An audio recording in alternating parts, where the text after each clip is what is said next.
It's okay for clay to be about as thick as your thumb, but you don't want it to be any thicker than that.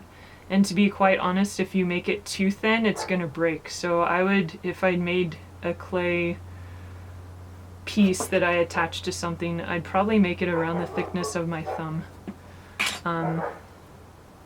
So I'm gonna make his little hand. So all I'm doing to make the fingers is I'm bending it over and I'm squishing it onto the main shaft.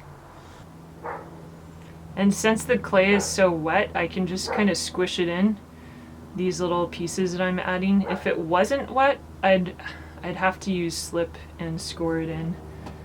So it always depends how dry something is as to what kind of technique you use to add it in.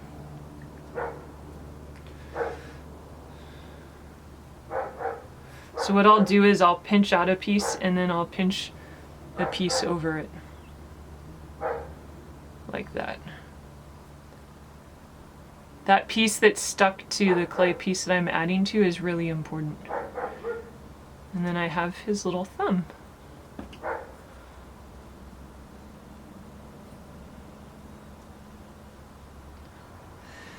And again, you can use tools to sculpt this, make it look nice.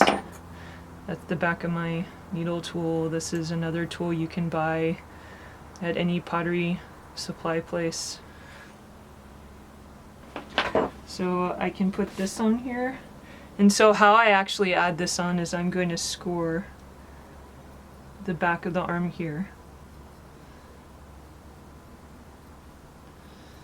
Then I'm going to score this part.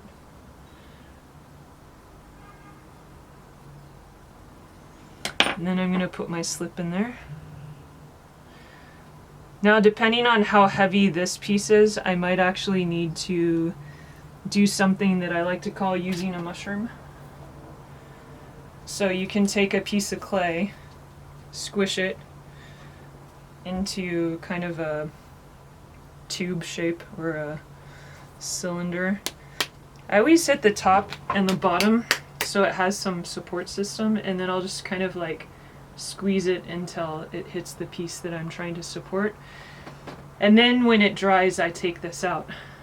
Now, I could clean up around his arm right now, but I think I need to wait until it dries a little, because if I try and do it now, it's going to become more of a mess.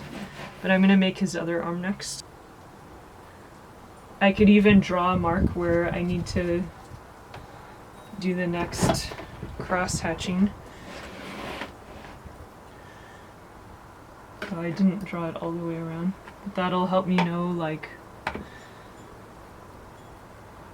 And then I can get my slip, put it in, keep my thumb on the back and just squeeze it in.